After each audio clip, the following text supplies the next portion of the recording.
Salut à tous. Alors aujourd'hui, je vais vous présenter la petite dernière, la Sega Blast City. Alors pour la petite histoire, en fait, comme j'ai beaucoup d'insomnie en ce moment, je scrolle et je tombe sur une annonce de Greg, donc sur Facebook, sur je ne sais même plus quel groupe arcade. Cette Blast City en vente avec un problème au niveau du fonctionnement de l'écran à 1250 €. Donc la carrosserie a été annoncée comme étant repeinte, panel neuf, bouton sanois, stick sanois, le cap kit au niveau de l'alimentation, au niveau de l'amplisson, au niveau du câblage, c'est un câble JAMA qui a été complètement nettoyé. Voilà, il y a du taf qui avait déjà été effectué au niveau de la carrosserie, mais au niveau de l'écran, il n'arrivait à rien. Je me suis dit, c'est pas la borne que je préfère. Franchement, elle est un peu à côté des autres. Elle fait un peu tâche selon moi. C'est un peu la Transformers de la sélection que j'ai faite entre la Nunette City, l'Astro City et la Blast City. Bon, niveau design, l'Astro City toujours pour moi le top. Niveau fonctionnement et facilité de travail, la Nunette City. Et ça, pour moi, c'était un challenge en fait. J'ai pris ça un peu comme un challenge en me disant, tout le monde parle de la Blast City. Il y en a qui l'adorent, il y en a qui la détestent. Moi, visuellement, je la trouve pas top, mais je me suis dit, on peut peut-être essayer, peut-être que l'avoir à la maison, ça serait sympa.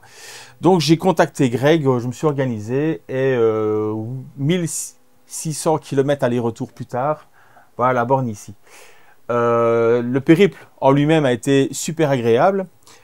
J'étais en très bonne compagnie, donc c'était vraiment très agréable. Malheureusement, ça s'est pas vraiment passé comme prévu. Lors de la négociation pour l'achat de la borne, il s'est avéré qu'il avait d'autres bornes disponibles. Donc je pouvais repartir avec en tout et pour tout 4 bornes, la Blast et 3 Naomi. Naomi a bien entendu à restaurer, mais complète et fonctionnelle. Vu que je faisais le chemin jusque-là, je me dis autant revenir avec un maximum de choses et si je peux faire plaisir en même temps, je vais reprendre des pièces, etc. Ce que j'ai fait, donc je me suis organisé avec Greg pour qu'il y ait un maximum de pièces dont j'avais besoin pour des personnes que je connais.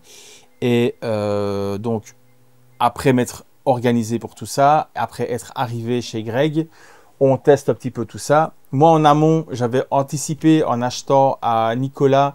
J'ai oublié son blaze complet, je suis désolé, c'est Yoshimura ou un truc comme ça, enfin soit. J'ai acheté une 2930 cap kitée et testée, restaurée, etc. Donc fonctionnelle.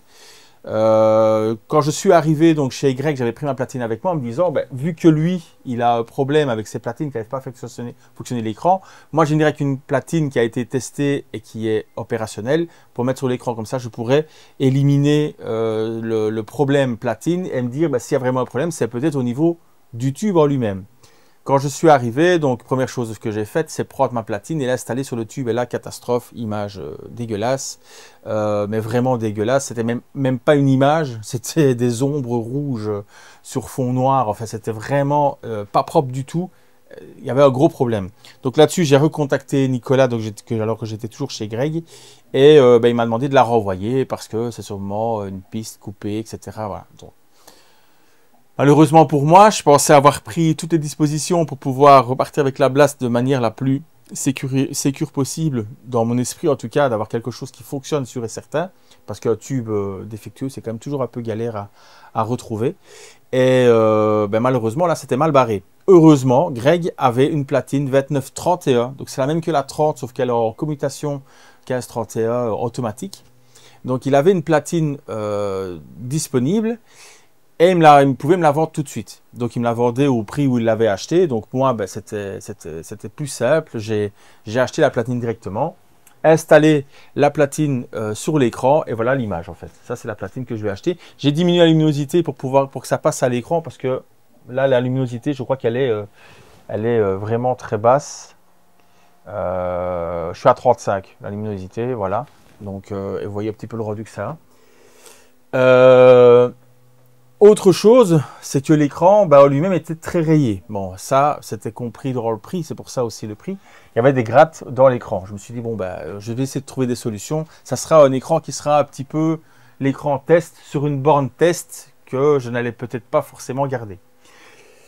Donc, après avoir testé tout ça, avoir embarqué des pièces, dont un écran, par exemple, de Nunette City, qui est dans la pièce à côté, d'autres choses, un Super Street Fighter 2X complet, donc la A-board et la B, donc avec les deux cartes, qui a été en plus modé, etc. Donc voilà, donc je suis tranquille avec mon Super Street Fighter 2X officiel maintenant, donc que j'ai. Et alors d'autres choses, je suis revenu j'avais 4 platines, un écran Unit City complet, la Blast, des frames, enfin plein de choses, je suis revenu avec plein de choses, mais après je devais aller chercher les 3 bornes, donc chez, il est connu dans le milieu, Aldel, je devais aller le chercher donc dans son entrepôt qui était à 1 heure de chez Greg. On fait la route jusque là, donc moi j'avais envoyé des messages pour dire que tel jour, machin, c'était booké, c'était à partir de 13 h, je pouvais aller dans le hall, il serait là-bas pour embarquer les 3 bornes. On démarre de chez Greg, il était un peu moins de 14 h, on arrive là sur le coup de 15 h, 15 h 30 par là, parce que bon, le déplacement en camionnette chargée, on fait attention, c'est plus long. Et j'ai attendu jusqu'à 16 h 45 et je suis reparti sur les bornes. Il y a des personnes en qui on peut faire confiance et il y a d'autres apparemment où c'est très compliqué. Donc de ce que j'ai compris, c'était son anniversaire le jour avant, il s'est mis une petite murge et le lendemain, il était cadavre. Et moi qui ai fait 1600 km en tout pour aller chercher en même temps ces bornes, parce que c'était convenu, j'avais payé et tout, et je me suis retrouvé devant une porte close avec une personne qui habite à 15 minutes de l'entrepôt. Injoignable. Impossible de lui envoyer un message, le téléphone éteint, tu téléphones directement à la messagerie, il n'y avait aucun moyen de le contacter. On a essayé, Greg a essayé de contacter des personnes qui le connaissent, et malgré ça, on est reparti sur les bornes. Bon, heureusement, Greg, de son côté, j'ai pas été chez lui uniquement pour la Blast, parce que ça aurait fait quand même cher le déplacement. Vous savez, il faut quand même tout calculer. Une camionnette, ça consomme pas 5 litres au 100, ça consomme le double. Les péages, la bouffe, parce que quand on bouffe chez soi, c'est moins cher que bouffer à l'extérieur, même s'il faut quand même bien bouffer. Donc, il faut quand même tout compter. Moi, j'ai tout compté. Je passe les 600 boules, parce que 800 bornes chargées, etc. Moi, j'avais prévu un hôtel, mais tu dit charger 4 bornes, manager les déplacements sur place, prendre le temps de discuter avec les gens. Moi, l'idée, c'était aussi un petit peu de discuter avec Greg, de découvrir un petit peu et de rencontrer vraiment la personne avec qui j'avais vraiment eu un bon contact via Messenger juste avant. Ça aurait été intéressant d'approfondir un petit peu la relation qui aurait pu se créer. Ça aurait pu, voilà, donc c'était intéressant de passer du temps là-bas. Maintenant, c'est pas ça qui l'empêche. On continue maintenant à converser ensemble. Donc, c'est quand même une rencontre, une chouette rencontre. Mais ça ne s'est pas passé comme prévu, du coup. Parce qu'à 16 h 45, moi de là-bas, ras-le-bol, du coup, j'avais qu'une envie, c'était de partir, parce que on n'avait pas mangé à midi, j'avais pris un chips avec poivre et sel, on était 2 sur un grand chips pour manger pour midi. Sincèrement, on était vraiment heureux d'arriver à l'hôtel. Donc une fois arrivé à l'hôtel, repas, dodo, le lendemain matin, reprendre la route pour remonter jusqu'ici, décharger, et voilà. Voilà, donc la borne mise en place directement. J'avais prévu l'emplacement. Donc ici, il y avait la borne Yoko qui est prévue pour Jackie, donc qui est passée maintenant dans l'atelier. J'ai mis celle-ci ici. Et pour faire un petit peu mes premiers tests et mon premier avis. Alors que dire, je ne suis pas fan de la Blast City.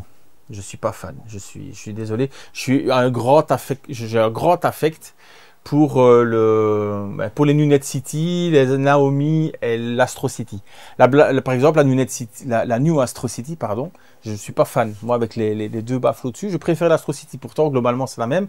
Mais ce truc carré là au-dessus, je trouve que ça dénature un petit peu la borne qui est tout en rondeur, etc. Donc, voilà, cette question de goût à tout ça. La Unit City, la Naomi, pourquoi j'adore ces bornes? Parce qu'en fait, c'est ma première vraie borne Candy. Et je la connais, mais à la vis près. Par cœur, vraiment par cœur. Je sais chaque câble, chaque vis, chaque cache. J'ai mon imprimante 3D, il y a des plans dedans pour des pièces de remplacement, etc. que j'ai modélisé. Donc, c'est une borne que j'affectionne particulièrement. Donc, ça va dire que c'est parce que c'est un côté affectif de la première borne. Ça, j'y arrive pas. Ça, j'y arrive pas. Ça fait 3 jours qu'elle est là. Bon, elle va sûrement rester parce qu'il me faut une borne en tâté. Il me faut une borne tâtée avec un panel un joueur. Et elle est en un joueur et je l'ai monté direct en tâté. Donc, il faut juste que je solutionne les quelques problèmes qu'elle a et je vais m'y faire. Je vais la mettre au milieu, je vais essayer de faire un truc, je vais m'y faire. Et de toute manière, il y a un projet site déménagement, donc tout ça va partir. Je vais peut-être pouvoir arranger ça de manière à ce qu'elle me perturbe moins à côté de la beauté de l'Astro City. C'est ça mon problème en fait. Je la vois, elle est très anguleuse, très élastrocité à côté. Je trouve que ces deux bornes qui ne se marient pas bien une à côté de l'autre, esthétiquement. Bon, alors voilà. Bon, qu'est-ce que va faire maintenant? Vous allez me dire, tu es en train de commencer une, tu n'as pas terminé les autres. Je vous arrête tout de suite. Il y a une vidéo qui est prête, elle est sur la chaîne. Elle est uploadée et tout, mais je ne l'ai pas postée parce que je ne suis pas content de comment est-ce que je l'ai faite. C'est une vidéo sur l'Astro City. L'Astro City, il y a beaucoup de choses à venir. Il y avait beaucoup de pièces en commande. Et les pièces arrivent seulement maintenant. Et je n'ai pas encore tout reçu. Donc, dès que j'ai tout reçu, je fais une vidéo où elle était... Donc, elle est toujours comme elle était à l'époque de la vidéo là. Elle va changer de tout autour en un week-end. Donc, quand j'aurai reçu la dernière pièce, je vais pouvoir vraiment faire ce que je veux de cette borne. Mon jeu favori dans la borne à l'esthétisme que je trouve favori. Voilà, c'est les A10. Mais ça va bien matcher dans cette borne et je vais tout faire pour que ce soit la meilleure expérience de jeu sur ce jeu possible sur cette borne. C'est le but. Donc l'Astro City, ça va venir. Les Naomi, elles sont en train de se terminer. Il me reste des bricoles à faire. Comme j'avais dit dans ma vidéo de mise au point, j'ai pas mal de rendez-vous, des rendez-vous médicaux, etc. Donc je fais ça quand je peux le faire. Donc ça prend du temps, mais c'est toujours en cours. Il y a beaucoup de vidéos tournées, il y a beaucoup de fichiers vidéo prêts à être montés par rapport aux différentes étapes. Par exemple, va venir tout de suite après cette vidéo de présentation vite fait du projet Blast City, une vidéo sur comment atténuer les griffes. Je ne parle pas de rayures. Je parle de griffes, donc dans le verre. Comment atténuer les griffes dans le verre sans enlever de la matière. C'est assez... voilà. Je vais vous montrer ça. Ici, l'écran, je vous mets une photo. Les rayures, je vous mets une photo. Maintenant. Voilà. Donc la vidéo qui vient ensuite, verra peut-être le lendemain l'apparition de cette vidéo. Vous verrez comment je suis passé de ça à ça avec quelques produits et une soirée. Voilà. Maintenant, on en parlera dans l'autre vidéo, mais c'est à vos risques et périls. Hein. Bon, voilà. Sur ce, je voudrais montrer comme ça la prochaine borne qui va être donc à l'étude ici. J'ai une vidéo aussi qui est uploadée par rapport à ma valise une valise de Réjuve, je corrige. C'est une mauvaise habitude de dire ça. Je me suis organisé avec deux amis pour acheter une valise de Réjuve. C'est quand même assez cher. Je n'avais pas envie d'acheter ça tout seul, sachant très bien que ça allait servir à d'autres plutôt qu'uniquement à moi. Donc on est à 3. On s'est acheté une valise de Réjuve, une bonne valise de Réjuve, complète avec tout ce qu'il faut. Et cet écran a déjà été traité. Donc le Réjuve a été fait. D'où les couleurs comme ça, etc. Parce que quand j'étais le chercher, il était très terne. Voilà. Bon, j'ai déjà trop parlé. Je pense que la vidéo de présentation est déjà trop longue. On se voit quand on se revoit. Ah, ciao!